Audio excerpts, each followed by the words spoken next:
Since my brother's marriage, my living arrangement has comprised just my mother and me. Despite being frustrated with her attitude, I'm grateful for the upbringing she provided. Unexpectedly, she decided to distance herself from me.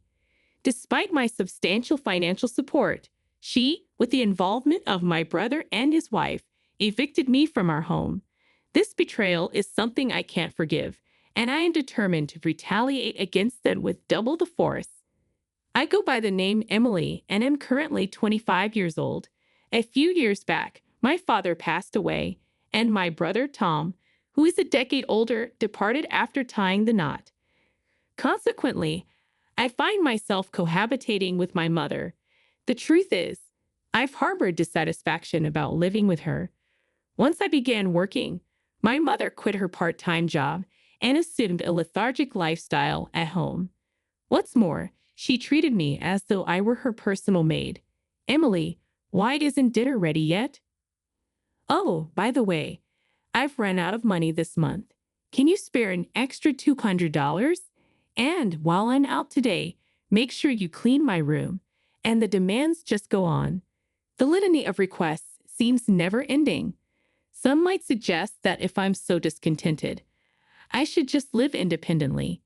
Admittedly, the thought of leaving the house has crossed my mind several times. However, she is my biological mother. After my father's passing, she single-handedly raised me. Tom, my brother, moved far away after getting married, and his wife, Catherine, vehemently refuses to live with my mother. Consequently, relying on him is not a viable option. Given the circumstances, as her daughter, I've never entertained the idea of abandoning her. Yet, as a human being, regardless of the biological connection, there's a limit to what I can endure, and I find myself unable to tolerate everything. Today, involuntarily raised my voice at my mother. Mom, some money from my wallet is missing. Did you take it again? What a terrible accusation. I needed some money for clothes, so I borrowed it temporarily. Borrowed? You've never once repaid the money I've lent you. Please stop taking it without asking for permission.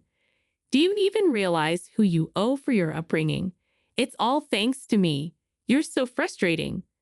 I acknowledge I owe you, Mom, but this isn't the way to repay the favor.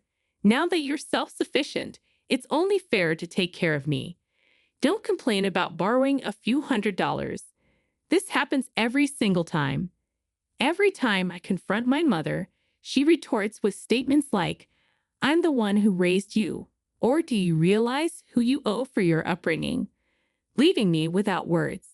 I understand that my mother worked hard to raise me, making it challenging to argue back. To be honest, I have a decent salary and money isn't an issue for me. Even if I handed my mother $2,000 every month, it wouldn't significantly impact my lifestyle.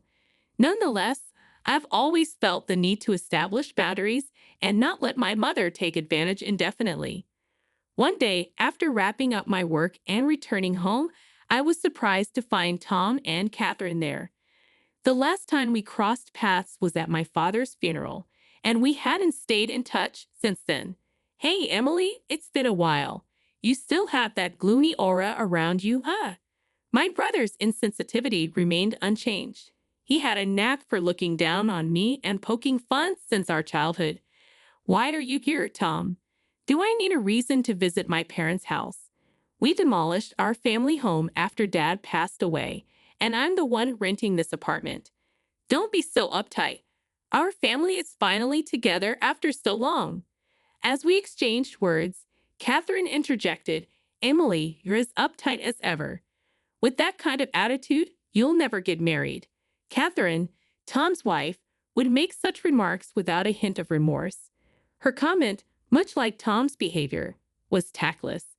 I've harbored a dislike for the two of them for quite some time. After having dinner alone, I retreated to my room.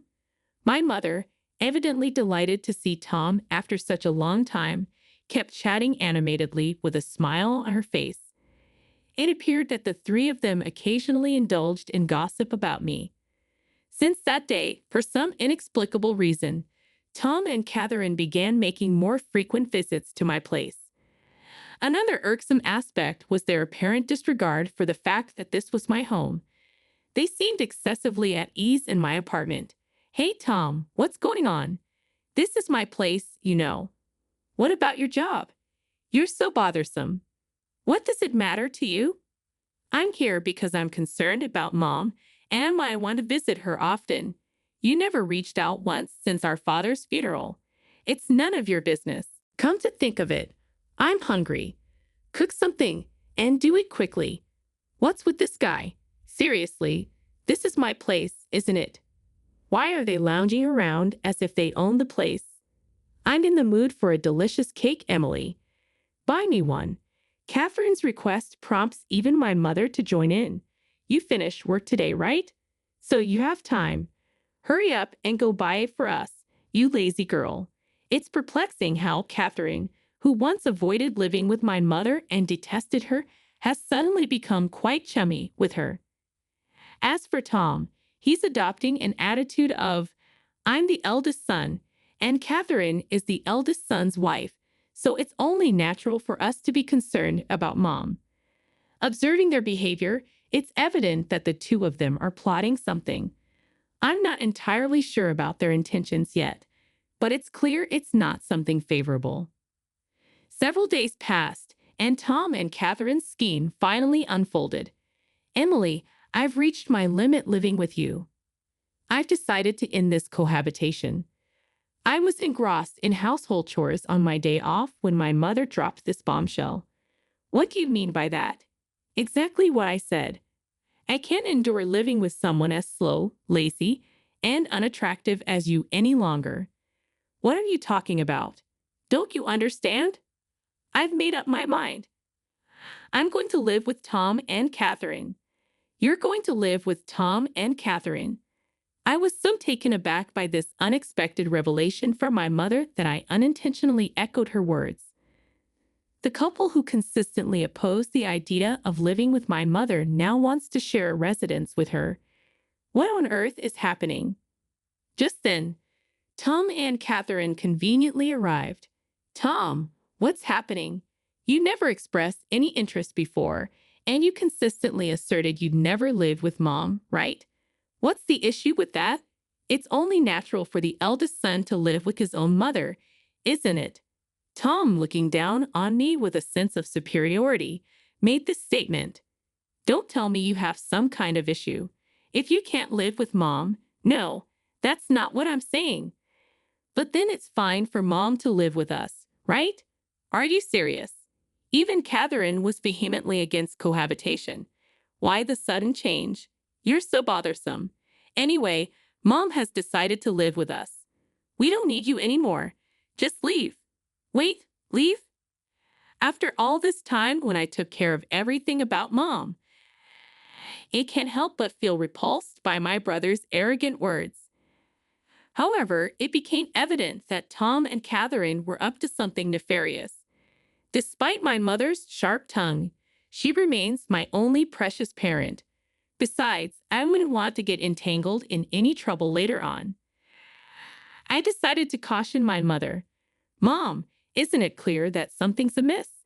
After all, Tom and his wife never once reached out to us before. What are you talking about? If anyone's acting strange, it's you, isn't it? Huh? Mom, those who just exploit their parents should leave." The moment she said that, any remaining affection I had for my mother vanished instantly. After all the support I've provided and taking care of her, how dare she utter such words to her own daughter who has been supporting her all these years? But this is the only time they can mock me like this, you know. After a week, they'll experience hell, so they better relish this moment. I began plotting my retaliation against them. "Then I'll leave right now." I declared this resolutely to my brother, his wife, and my mother. The three of them began to chat, exchanging smirks. "Emily, you're finally leaving the house. Mom, you must be so happy." "I truly am. Now I can live with Tom and Catherine. I'm on top of the world." From now on, I'll be the one taking care of Mom. Thank you, Tom. I'm also thrilled that I can live with my beloved mother-in-law from now on. Oh, thank you too, Catherine. The three of them continued their frivolous conversation. To be honest, I was struggling not to laugh at that moment, but I can't let them perceive that I have any room to execute my revenge flawlessly. It's best to lay low for now. From that day forward, my brother and his wife seemed to be a constant presence in my apartment. As for me, it's as if I'm invisible to them, or rather, they treated me as if I never existed in the first place. However, this turned out to be advantageous for me because I wasn't bothered at all while preparing to move out. A week later, it was my moving day. The moment he opened his mouth, Tom said, "Today is the day we part ways, Emily. We'll be taking care of Mom from now on, so you can live without any worries. Thank you. I'm leaving Mom in your hands." Okay, after delivering this casual statement, Tom seemed somewhat dissatisfied with my response. Then my mother approached. "I hope you get married soon, Emily. It'd be a shame to remain single for the rest of your life, wouldn't it? You know the whole society would call a person like you a loser." In response to my mother's words, Tom and his wife snickered. Facing her remarks, I replied calmly, "That's true. From now on, I've decided to live just for myself. I mean, I no longer have to take care of you now, right? Just stop talking and get out. I never asked you to look after me. I was going to leave quickly anyway." "Oh, it seems like they've arrived." I heard the doorbell ring, so I made my way to the entrance. It was the movers from the moving company I had scheduled for today. After having them transport all the belongings from my room, I gestured towards the living room and instructed the movers, "Oh, and please relocate all the appliances and furniture in these rooms too." Huh, the dumbfounded voices of the three harmonized perfectly. They were utterly perplexed by what was unfolding. That TV, the fridge, the microwave. Oh, and this cleaning robot too. Also, the sofa, dining table, and the bed. Please move everything. Then my mother started to argue. What? What are you thinking? Stop this immediately. What do you mean? Am I doing something strange? Don't play dumb. Taking all the appliances and furniture from this house. Have you lost your mind? In response, my brother, his face as red as a tomato, approached me aggressively. Yo, listen to Mom. How do you expect us to live without any furniture or appliances? You have no right to take everything. Leave everything here and just go. My mother and brother were quarreling in front of me. Realizing I shouldn't waste any more time, I decided to clarify the situation for the two. Hey, are you getting the wrong idea or something? Everything in this apartment, including the apartment itself and all its appliances and furniture, belongs to me. You know this is Mom's place, right? Don't mess with me. All the furniture and appliances were bought using the inheritance from Dad, weren't they? As I had anticipated, he misunderstood and believed that my mother was financing everything in my apartment. He assumed she had received a significant inheritance from my father and had cleverly convinced them to live with her. Tom, aren't you misunderstanding something? I bought everything in here. I've been giving Mom a monthly support of $2,000, you know. Thus losses. You just want to live with Mom, don't you? Someday I'll inherit Dad's inheritance. What are you talking about? Mom used up all of Dad's inheritance a long time ago. Tom nervously glanced at our mother, who was looking down with a pale face. Mom, please explain. You told us you bought all the appliances in here. Well, I was just trying to look good. What do you mean by that? We only moved in with you because we thought there was an inheritance from Dad. If there's no inheritance, what's the point of living together? Wait, what are you saying? Didn't you say you take care of me because you're the eldest son? I was just trying to be nice. I lied so that we can live together. Upon discovering there was no remaining inheritance, Tom was furious. And my mother was deeply shaken by the revelation that the kindness displayed by Tom and his wife was all a facade. What a dysfunctional family, huh? My mother should have been suspicious when Tom and his wife, who had been out of touch for a while, suddenly suggested living together. If Tom had kept in touch, he would have learned sooner that there was no inheritance left from Dad. As I cast cold glances at the two, Tom's wife seemed to have a solution and spoke up. "I've got it. It would be great if Emily could live with us again." To this, my mother and Tom both agreed. "That's right, Emily. You should live with us. After all, yes, Emily, I really do need you." Observing the sudden change in their attitude as they began speaking for their own convenience, I promptly dismissed them. "What are you even saying? Don't make me laugh. There's no way I'd live with deceitful people like you all. I've decided to live only for myself from now on. Whatever happens to you all, I couldn't care less. But why don't you all just happily ruin your lives together?"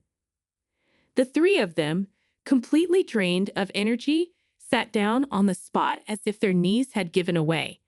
All three had vacant eyes. Goodbye. Do your best as a family. With that, I closed the front door. In just another 2 weeks, the lease for the apartment would end because it's under my name. They'll probably be forced to leave when the lease is up. Well, it's none of my business anymore. About a week after successfully settling into my new place, as anticipated, I received a call from my mother seeking help. "Emily, please. I can't live properly like this. Come back. There's no way I'm returning. Why don't you have that foolish couple take care of you?" Actually, it seems they quit their jobs and moved here, thinking I still had your father's inheritance. They really are terrible people, aren't they? I don't feel inclined to help at all. I no longer need a couple who only cares about money. All I have is you, Emily. Mom, I'm busy. Can I hang up now, please? Emily, help me. I hung up before she could finish and blocked her number. The desire to assist my mother is long gone, especially not now. Rumors circulated that my mother and Tom's family were evicted from the apartment after that incident. They depleted all of Tom's savings to move into a rundown apartment. Apparently, my mother doesn't work, and she argues with Catherine almost every day. Tom is the sole breadwinner, toiling from dawn till dusk just to make ends meet. As for me, after distancing myself from my mother, I've managed to save more money and use it for my own needs. After all the sacrifices I've made in the past, aim to lead a life that brings me happiness from now on.